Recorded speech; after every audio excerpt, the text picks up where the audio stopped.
Hi friends, welcome to my channel. So ఇవాళ మార్కెట్లో చూసారు కదా, నిన్న ఆల్రెడీ మనం మాట్లాడుకున్నాం కదా, రాయల్టీ అనేది మెయింటైన్ చేస్తున్నారండి డౌన్ ట్రెండ్లో అని. ఒకసారి మనం చార్ట్లోకి వెళ్దాం, చూద్దాం పదండి. చూడండి, సెన్సెక్స్ మనకి డైలీ చార్ట్లో చూసారా, ఇవాళ ఒక మంచి క్యాండిల్ అనేది పడిపోయింది కదా. సి మార్కెట్లో న్యూట్రల్ పాజిటివ్ అర్థమవుతుందా? సో అందులో ఆల్రెడీ మనకు ఒక 1 వీక్ నుంచి సేమ్ న్యూట్రల్ పాజిటివ్లో పడుతుంది. క్యాండిల్స్ గురించి కూడా నేను చెప్పడం జరిగింది.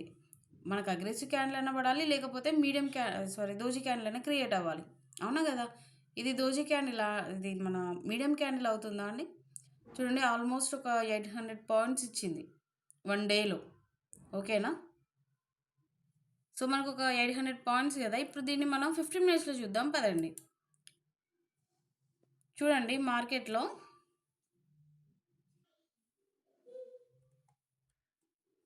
15 మినిట్స్ క్యాండిల్ అండి. మనకు మార్నింగ్ స్టార్ట్ అయిన కదా, చూడండి ఒక 15 మినిట్స్లో మంచి అగ్రెసివ్ క్యాండిల్ పడింది. సో తర్వాత చూడండి, రాయల్టీ కాదు ఏంటి అంటే అగ్రెసివ్గా వచ్చారు. ఓకేనా?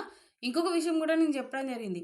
మార్కెట్లో మన ప్రీ మార్కెట్లో మనకు న్యూట్రల్ పాజిటివ్లో క్లోజ్ అవుతాయి అనుకోండి, నిఫ్టీ, బ్యాంక్ నిఫ్టీ, సెన్సెక్స్, ఈ 3 అనేది అబ్జర్వ్ చేయాలి. ఓకేనా? సో మీరు ఏ సెక్టార్లో అంటే ఏ సెగ్మెంట్కి సంబంధించిన ఎఫ్ఎన్ఓ తీసుకున్నా కూడా ఫస్ట్ ఆఫ్ ఆల్ ఈ 3 ప్రీ మార్కెట్ క్లోజింగ్స్ చూస్తే మీకు అక్కడ చిన్న డైరెక్షన్ అనేది అర్థమవుతుందా అండి? నేను షార్ట్ వీడియో కూడా చేశాను కదా ఎర్లీ మార్నింగ్. మనకి ఎలా ఓపెన్ అయింది ఏంటి అనేది తెలుస్తుంది. సో దాన్ని బట్టి మనం కొంచెం ఏంటంటే ప్రిపేర్ అవ్వచ్చు. ప్రీ మార్కెట్ క్లోజింగ్ నుంచి నేను చెప్పడం జరిగింది ఏమని, నిఫ్టీ, బ్యాంక్ నిఫ్టీ ఏమో మనకు న్యూట్రల్ నెగిటివ్లో ఉన్నాయి, సెన్సెక్స్ మాత్రం న్యూట్రల్ పాజిటివ్లో ఉంది. ఒకసారి చూడండి, మీరు షార్ట్ వీడియో అనేది మీకు తెలుస్తుంది. ఓకేనా? సో ఇక్కడ ఏంటి అంటే ఒకటే డైరెక్షన్లో ఉంటే ప్రాబ్లం లేదు. ఏదన్నా ఒకటి అంటే ఒక నిఫ్టీ ఉన్న సెన్సెక్స్ రెండు ఒకేలా వెళ్ళినాయి, బ్యాంక్ నిఫ్టీ అగ్రెసివ్ అయిపోయింది అంటే చిన్న స్లైట్ నెగిటివ్కి వెళ్ళిపోయింది కదా, అక్కడ మనకు సేమ్ ఇలాంటి క్యాండిల్సే పడ్డాయి. ఎందుకు అంటే వాటి డైరెక్షన్ మనకు ఫస్ట్ ఇండికేట్ ఇచ్చేది ప్రీ మార్కెట్ క్లోజింగ్. ఓకేనా? సో దాని గురించి కొంచెం డీప్గా మాట్లాడదాం. ఫస్ట్ ఆఫ్ ఆల్ ఏంటి అంటే కొంచెం మీరు నేర్చుకుంటారు కదా బిగినర్స్ అన్నట్టుగా మేము చెప్పడం జరుగుతుంది. ఓకేనా? సో సెన్సెక్స్ అనేది న్యూట్రల్ పాజిటివ్లో ఉంది, నిఫ్టీ ఉన్న బ్యాంక్ నిఫ్టీ న్యూట్రల్ నెగిటివ్లో ఓపెన్ అయింది ప్రీ మార్కెట్స్. ఓకే, సో దాని యొక్క తాలూకా ఇక్కడ ఏంటి అంటే మార్కెట్లో అగ్రెసివ్ క్యాండిల్స్, మళ్ళీ కొంచెం కన్సల్టేషన్, మళ్ళీ అగ్రెసివ్ క్యాండిల్స్, కన్సల్టేషన్. ఓకేనా? ఇది కూడా అగ్రెసివ్ క్యాండిల్, కాకపోతే ఫాస్ట్గా ఆ 15 మినిట్స్లో అయిపోయింది కాబట్టి టేల్ ఇలా పడిపోయింది. ఓకే, తర్వాత మళ్ళీ కన్సల్టేషన్. చూడండి, ఎప్పుడు కూడా మార్కెట్ని ఒకటే డైరెక్షన్లో చూడడము అంటే ఎఫ్ఎన్ఓకి సంబంధించినంతవరకు అయితే అలా ఉండదు. ఓకేనా? ఇప్పుడు ఎక్కడైనా కూడా 2 వేస్ ఉంటాయి. ఓకే, 1 వే కాదు ఇది.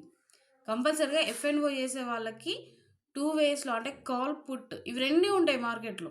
సో వీటిని మనం అనలైజ్ చేసుకుంటూ వాటిలో క్యాండిల్స్ని ఎక్కడి వరకు చూడాలి, ప్రైస్ యాక్షన్స్ని ఎలా చేయాలి, ఎక్కడ ఐడెంటిఫై చేసుకోవాలి, ప్రీ మార్కెట్ క్లోజింగ్స్ ఏంటివి, వీటన్నిటి గురించి చిన్న చిన్నవి ఇవన్నీ, ఇవేం పెద్దవేం కాదు, నేర్చుకోలేనంతవి కూడా కాదు. ఇంకొకటి ఏంటంటే 10th క్లాస్ అయిపోయినాక వచ్చి మనం చేస్తున్న వాళ్ళం కూడా కాదు. ఎంత లేదన్నా మినిమం సమ్ ఎడ్యుకేషన్ ఉన్న వాళ్ళు మాత్రమే రావడం జరుగుతుంది కదా. సో ఏంటి అంటే ఇక్కడ మనకు కొంచెం పేషెన్సీ ఉండాలి అంతే. ఓకేనా? Okay fine. ఇప్పుడు సెన్సెక్స్లో డైలీ క్యాండిల్ అండి, సారీ డైలీ వీక్లీకి వెళ్దాము.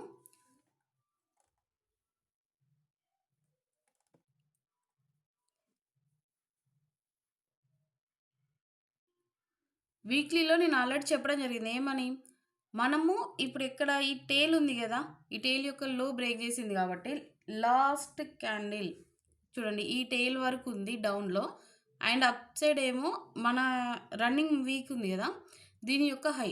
ఓకే, ఆల్మోస్ట్ అది బ్రేక్ అవ్వదు నాకు తెలిసినంత వరకు అయితే, ఎందుకంటే డౌన్కి వెళ్తున్నారు కదా, వాళ్ళ ఇంటెన్షన్ డౌన్ కాబట్టి ఇంకొంచెం మార్కెట్ అనేది పడడానికి పాసిబిలిటీ ఉంటుంది.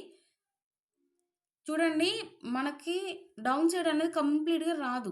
ఓకేనా? ఇక్కడ మనము డేకి వెళ్ళి చూస్తే కంపల్సరీగా ఆర్డర్స్ ఉంటానే ఉంటాయి. ఓకేనా? కాకపోతే ప్రతి దాంట్లో రియాక్ట్ అవుతుందా లేదా అనేది నార్మల్‌గా అయితే చెప్పగలుగుతాం గానీ, రాయల్టీ మెయింటైన్ చేసుకుంటూ డౌన్ సైడ్ వచ్చేటప్పుడు చెప్పలేము. ఖచ్చితంగా ఇక్కడున్న ఆర్డర్స్‌ని ఏంటంటే అంటే ఒక 20 ఆర్ 30 ఆ పర్సెంటేజ్‌లో ఉన్న బల్క్‌లో ఆర్డర్స్ అంటాం గదా! సో, వాటిని క్లియర్ చేసుకుంటూ గూడా వచ్చే ఇంటెన్షన్ ఉంటది. రాయల్టీ మెయింటైన్ చేసేటప్పుడు. సో, అదే మార్కెట్‌లో ఇప్పుడు ఉంది గాబట్టి, నేను చిన్న చిన్న వాటి గురించి చెప్పాలనుకోవట్లేదు. ఓకేనా? అందుకే డైరెక్ట్‌గా వీక్లీ గురించి చెప్పాను. మీకు డౌన్‌లో ఉండే రాయల్టీ చూపిద్దాం అన్నట్టుగా మాత్రమే నిన్న 15 మినిట్స్ డైలీ అండ్ వీక్లీ నుంచి రావడం జరిగింది. ఓకే. సో, సెన్సెక్స్ అయితే ఇదేనండి. మీకిక్కడ అబ్జర్వ్ చేయండి అంతే. ఓకే. మనకేదన్నా పాజిబిలిటీ ఉంది అనేసి అనుకుంటే మాత్రం డైలీ చూడడం కన్నా గూడా అంటే ఇవాళ కొని ఇవాళనే అమ్మేద్దాము అనుకోకుండా ఎఫ్ఎన్ఓలో వీక్లీ వైస్‌గా రండి. లేదంటే మనకు మంత్లీ వైస్‌లో రండి. ఓకేనా? మీరు ఓకే. నాకు ఎక్స్‌పీరియన్స్ ఉంది. నేను చేయగలుగుతాను అంటే ఎంత ఎక్స్‌పీరియన్స్ ఉండనియండి ఎఫ్ఎన్ఓలో డైలీ అనలైజ్ చేసుకుంటూ డైలీ క్యాండిల్‌ని అబ్జర్వ్ చేయాలి అనేసంటే అది ఫూలిష్‌నెస్ అవుద్ది. ఓకేనా? ఎందుకు అంటే కంపల్సరీగా ఇవాళ మనం తీసుకున్న కాల్ ఆప్షన్ అయినా, పుట్ ఆప్షన్ అయినా కంపల్సరీగా హిట్ అవుతుంది అనేసి ఎవ్వరు చెప్పరు. ఓకేనా? ఏ టిప్స్ ఇచ్చే వాళ్ళైనా లేకపోతే ఎలా అయినా గూడా ఈవెన్ ఎంత సర్టిఫికేట్ ఉన్న వాళ్ళైనా గూడా చెప్పలేరు. అంత ప్రిడిక్ట్ చేసే అంత రాలేదింకా. ఓకేనా? అన్‌ప్రెడిక్ట్‌లోనే మార్కెట్ ఉంది. కాకపోతే అది మనకేంటి అంటే కొంచెం నాలెడ్జ్ గెయిన్ అయితే అది మనకు ఆపర్చునిటీగా ఎళ్ళిపోద్ది. ఓకేనా? ది బిగ్గెస్ట్ ఆపర్చునిటీ అంటే స్టాక్ మార్కెటే. కాకపోతే దీంట్లో ఉన్న ఆహ్, ఉంటాయి గదా! మెళకువలనేటివి. సో, వాటిని మనం నేర్చుకోగలిగితే మనం ఇక్కడ కొంచెం రన్ అవ్వడానికి, సక్సెస్ అవ్వడానికి పాసిబిలిటీ ఎక్కువుంటది. ఓకేనా? ఓకే. ఫైన్. ఇప్పుడు బ్యాంక్ నిఫ్టీ అండి. మనకి మంత్లీ వైస్‌లో అబ్జర్వ్ చేయండి ఇక్కడ మీరు.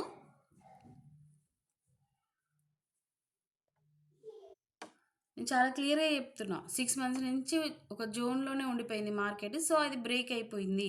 ఈ టెయిల్స్ కింద ఉన్న ఆర్డర్స్ చాలా అంటే చాలా బల్క్‌లో ఉన్నాయి. ఓకేనా? సో, వాటిని వాళ్ళు క్లియర్ చేసుకుంటూ వస్తున్నారు. ఇప్పుడిక్కడ ఈ క్యాండిల్స్ ఉన్నాయి చూసారా? Previous candles మంత్‌వి. సో, వీటి యొక్క టెయిల్స్ ఉన్నాయి చూసారా హైలో? ఈ హైలో ఉన్న టెయిల్ మీద ఖచ్చితంగా ఆర్డర్స్ ఉంటాయి. ఓకేనా? ఈ క్యాండిల్ దాటినాక రివర్స్ అవుతుంది. లేకపోతే ఈ క్యాండిల్ యొక్క హై దాటో, లేకపోతే ఇక్కడి నుంచా, లేకపోతే ఇక్కడి నుంచా, ఇవన్నీ మనం ఎక్కడి నుంచి అనేది ప్రిడిక్ట్ జేయలేము. ఎందుకంటే రాయల్టీ మెయింటైన్ జేస్తున్నారు డౌన్ సైడ్ వచ్చే దాంట్లో. సో, డౌన్ సైడ్ వచ్చేటప్పుడు రాయల్టీ మెయింటైన్ జేస్తున్నారంటే, వాళ్ళ ఇంటెన్షన్ అనేది డౌన్ సైడ్ ఉన్న ఆర్డర్స్‌ని క్లియర్ చేసే ఇంటెన్షన్. ఓకేనా? సో, అలాంటి టైంలో మనం బోయి ఇరుకొద్దు. ఖచ్చితంగా మార్కెట్ అంత ఫాస్ట్‌గా మూవ్‌మెంట్ అయితే ఇవ్వదు అప్ సైడ్. చూడండి 1 డేలో డౌన్ ఫాల్ అనేది అవ్వచ్చు గానీ, 1 డేలో మనకు అప్ ట్రెండ్ అయినా లేకపోతే అప్ సైడ్ మూవ్‌మెంట్ అనేది హెవీగా రాదు. ఖచ్చితంగా అలాంటి ఒక మూవ్‌మెంట్ రావాలి అనుకుంటే మాత్రం అంటే ఎలా అంటే అప్ ట్రెండ్ వచ్చేటప్పుడు ఫాస్ట్‌గా వచ్చేస్తది. సారీ, డౌన్ ట్రెండ్ వచ్చేటప్పుడు ఫాస్ట్‌గా వచ్చేస్తది. అప్ ట్రెండ్ వచ్చేటప్పుడు ఖచ్చితంగా కన్సల్టేషన్ జేయాలి. కన్సల్టేషన్ అవ్వకుండా ర్యాలీ అనేది అప్ సైడ్ రాదు. ఓకేనా? సో, ఇలాంటి చిన్న చిన్నవే ఇవి. కాపోతే ఇవే మనకు చాలా చాలా ఇంపార్టెంట్ స్టాక్ మార్కెట్‌లో. ఓకే. సో, డౌన్ సైడే వస్తున్నారు. రాయల్టీ మెయింటైన్ చేస్తున్నారు. ప్రతి వీడియోలో నేను చెప్తున్నాను. కొంచెం జాగ్రత్తగానే ట్రేడింగ్ చేసుకోండి. ఇంకొకటి ఏంటంటే పేషెన్స్ ఇంపార్టెంట్ కంపల్సరీగా. ఎందుకంటే రాయల్టీ మెయింటైన్ చేసేటప్పుడు ఎక్కడ ఆర్డర్స్ దొరుకుతాయా వాటిని క్లియర్ చేసుకుండానే మళ్ళీ వస్తారు. అలా అనేసి కంప్లీట్‌గా డౌన్‌కని గాదు. కొంచెం అప్ సైడ్ ఎళ్తా ఉంటారు. డౌన్‌కొస్తారు మళ్ళీ. కానీ వాళ్ళ ఇంటెన్షన్ మాత్రం ఓవరాల్‌గా డౌనే. ఓకేనా? సో, అదెలా ఉంటుంది అనేది నేను వీడియోలో చెప్పడం జరిగింది గదా! ఒకసారి చూడండి మీరు. మీకే అర్థమవుతది. ఓకే. సో, వీటిని మీరు బేస్ చేసుకుంటూ ట్రేడింగ్ అనేది జేయండి. లేదు బిగినర్స్ అనుకుంటారా? కొంచెం ఆగండి. కొంచెం ఆగి నేర్చుకొని నిమ్మలంగా రండి. ఓకేనా? ఎందుకంటే ఇవాళ ఆపర్చునిటీ మిస్ అయితే రేపు రాదేమో అనడానికి అలా ఏం లేదు. ఇంకొక 10, 20 ఇయర్స్ అయినా గూడా మనకు ఆపర్చునిటీస్ అనేది స్టాక్ మార్కెట్‌లో ఉంది. ఎస్పెషల్‌గా మన ఇండియన్ స్టాక్ మార్కెట్‌లో ఆపర్చునిటీ ఉంది గాబట్టే మన ఎఫ్ఐ వాళ్ళు ఇంత అగ్రెసివ్‌గా మన కంట్రీలో పెడుతున్నారు పెట్టుబడనేది. ఓకేనా? సో, అది అర్థం జేసుకోండి. కొంచెం జాగ్రత్తగా ఒక 6 మంత్సా, 1 ఇయరా నేర్చుకోండి. ఓకేనా? నేర్చుకొని మీరు ఏదన్నా ఒక్కటే ఇప్పుడు స్టాక్ మార్కెట్ మొత్తం ఏలేద్దాము అన్న ఆలోచనలో గాకుండా, ఏదో ఒక సెగ్మెంట్ తీసుకొని అందులో మనకు పెట్టిన క్యాపిటల్ మీద సమ్ ప్రాఫిట్ గెయిన్ చేసుకుంటూ అంటే కొంచెం సమ్ ప్రాఫిట్ అనేది గెయిన్ చేసుకుంటూ వెళ్దాము అని అనుకుంటే సరిపోతుంది. ఓకేనా? అది ఇవాళ మీకు చిన్నగా అనిపియొచ్చు. కాపోతే మనం అలాగే ఎళ్ళగలిగితే ఏంటి అంటే, రేపటి రోజున మనకొచ్చిన ప్రాఫిట్ గూడా బిగ్గెస్ట్‌గానే అనిపిస్తది. ఓకేనా? ఎందుకంటే క్యాపిటల్ సేవ్ అవుతా ఉంటది. ఇక్కడ మనకు క్యాపిటల్ అనేది ఇంక్రీజ్ అవుతా ఉంటది. డే బై డే అయినా, లేకపోతే మంత్లీ వైస్‌లోనా, ఇయర్లీ వైస్‌లోనా. మనం ఏంటి జాగ్రత్తగా క్యాపిటల్‌ని సేవ్ చేసుకుంటూ ఎళ్ళాలి. ఇంకొక విషయం చెప్తున్నా. ఎఫ్ఎన్ఓలో మీరొక్కడే నేర్చుకోండి. 100 పౌండ్స్‌కి లేకపోతే 200 పౌండ్స్‌కి ఏం చేసి నేను చేస్తాను ట్రేడింగ్ అంటే మాత్రం అస్సలవ్వదది. అస్సలంటే అస్సలే వర్కౌట్ అవ్వదు. ఓకేనా? చాలా వరకి మినిమమ్ ఒక 20-30 లేదా 40 పాయింట్స్ యావరేజ్ ఒక 50 పాయింట్స్ ఏసుకోండి. సో, మీరొక 50 పాయింట్స్ ఒక ఆర్డర్ మీద అంటే ఏదన్నా సైడు అప్ సైడ్ అయినా, డౌన్ సైడ్ అయినా మీరు ఖచ్చితంగా ఒక 50 పాయింట్స్‌కి ఎయిమ్ చేస్తున్నప్పుడు, అక్కడ మీరు ఒక 20 పాయింట్స్ అన్నా లేకపోతే 10 పాయింట్స్ అన్నా తీయగలగాలి ప్రాఫిట్ అనేది. ఓకేనా? సో, అలాంటి టైంలో ఏంటి అంటే ప్రాఫిట్ అనేది మీకు తక్కువే అనిపిస్తది. ఎప్పుడు క్యాపిటల్ మన దగ్గర తక్కువున్నప్పుడు. ఓకేనా? అదే ఎఫ్ఎన్ఓలో ఏంటి అంటే ఈక్విటీకున్ను ఎఫ్ఎన్ఓకున్న అక్కడేంటి అంటే లాంగ్ టర్మ్ ఇన్వెస్ట్‌మెంట్ గదా! ఈక్విటీ. సో, చిన్న చిన్న మోతాదులో పెట్టుకుంటా పోయినా గూడా మనకు లాంగ్ టర్మ్‌లో ఎక్కువ అనిపిస్తది. అంటే రిటర్న్స్ వస్తాయి. మంచిగొస్తాయి. ఓకే. ఒకవేళ ఏదైనా కంపెనీలో కొంచెం చెడిందనుకో, మనం పెట్టేది తక్కువ అమౌంటే కాబట్టి ప్రాబ్లమ్ ఉండదు. ఓకేనా? కానీ ఎఫ్ఎన్ఓ అలా గాదు. మనకు కంపల్సరీగా ఇక్కడ ఒక 20 పాయింట్స్ లేకపోతే 30 పాయింట్స్ ఖచ్చితంగా నేను గెయిన్ చేయగలుగుతానన్నప్పుడు క్యాపిటల్ అనేది ఎక్కువ గావాలి. మీరు 100కి 200 పాయింట్స్‌కి ఏం చేస్తా అంటే ఎఫ్ఎన్ఓలో అస్సలవ్వదది. ఎప్పుడో ఒకసారి డౌన్‌ఫాల్ అనేది ఫాస్ట్‌గా వచ్చినప్పుడు లేకపోతే ర్యాలీస్ టైమ్‌లో అవుతాయే తప్పించి, నార్మల్ టైమ్‌లో అంతా కన్సల్టేషన్ అవుతుంది. ఎటు పెట్టినా మార్కెట్ అనేది ఎటూ పోదు. అక్కడక్కడే సస్తది. మన క్యాపిటల్‌ని గూడా అక్కడనే చంపి పడేస్తది. ఓకేనా? సో, మీరు అర్థం చేసుకోండది. చాలా చాలా క్లియర్‌గా చెప్తున్నాను. ప్లీజ్ క్యాపిటల్ అనేది ఖచ్చితంగా ఎఫ్ఎన్ఓకి ఎక్కువే గావాలి. కాకపోతే మన క్యాపిటల్ అనేది హెవీగా మన డీమ్యాట్ అకౌంట్‌కి యాడ్ చేస్తున్నాము అంటే, మీకు కంపల్సరీగా నాలెడ్జ్ అనేది ఉండాలి. ఒకరిని బేస్ చేసుకొని ఎళ్తున్నాము అంటే, ఈవెన్ ఎవరైనా చెప్తున్నారు అంటే, ఒక 1 మంత్ మీరు అబ్జర్వ్ చేయలేరా? వాళ్ళ టిప్స్ గాని, వాళ్ళ కాల్స్ గాని, అవి చూస్తే మీకు అర్థమవుతుంది గదా! నిజంగా వాళ్ళు చెప్పే దాంట్లో వర్త్ ఉందా? లేదా? అనేది. సో, దాన్ని బట్టి మీరెళ్ళండి. మీకు నిజంగా అంత టైం లేదు అనేసి అనుకుంటే అలా అయినా వెళ్ళండి. అంతే తప్పించి అరే! ఇప్పుడు పలానా వాళ్ళున్నారు చెప్తున్నారు అనంగానే వాళ్ళెంత అడిగితే అంత ఇచ్చేసేసి వాళ్ళెంత పెట్టమంటే అంత క్యాపిటల్ పెట్టేసి ఎన్ని లాట్స్ అంటే అన్ని అలా వద్దండి. ఒక 1 మంత్ వాళ్ళకి మహా అంటే మీరు వాళ్ళకి పే చేసే అమౌంట్ ఉంది చూసారా? మీ క్యాపిటల్‌ని పోగొట్టుకోవడం కన్నా అది చాలా చిన్న అమౌంట్. ఓకేనా? సో, ఒక 1 మంత్ వాళ్ళకి మీరిచ్చి ట్రేడింగ్ అస్సలు చేయకండి. జస్ట్ వాళ్ళకి కాల్స్ అనేది మీకు మార్కెట్ రన్నింగ్‌లో మీరేదైనా వర్క్ మీద ఉన్నప్పుడు మీరు చూడాల్సిన అవసరం లేదు. మన 7, 8 వరకి ఇంత డిన్నర్ చేస్తాం గదా! డిన్నర్ ఫినిష్ అయినాక ఒక హాఫ్ అన్ అవర్ మీరెవరైతే కాల్స్ ప్రొవైడ్ చేస్తున్నారో వాళ్ళ యొక్క టిప్స్ చూడండి. వాటి యొక్క చార్ట్స్ అనేది మనకు మన డీమాట్ అకౌంట్‌లో ఉంటాయి గదా! సో, వాటి చార్ట్స్ చూడండి. నిజంగా వర్కౌట్ అయిందా? లేదా? అనేది మీకు ఈజీగా అర్థమైపోతది. సో, అలా రండి తప్పించి మీరు నార్మల్‌గా ఇట్లా అట్లా అని అనొద్దు. ఓకే. ఓకే అండి. ఇదండి మన దాంట్లో అయితే. ఐ హోప్ మీకు నా కంటెంట్ వర్త్ అని అనుకుంటే లైక్ చేసి, సబ్స్క్రైబ్ చేసి సపోర్ట్ చేసుకోండి. ఓకే. లేదు మనతో ట్రావెల్ అవ్వాలనుకుంటే మన డిస్క్రిప్షన్‌లో లింక్ గూడా ఉంది. వాట్సాప్ నెంబర్ ఉంది.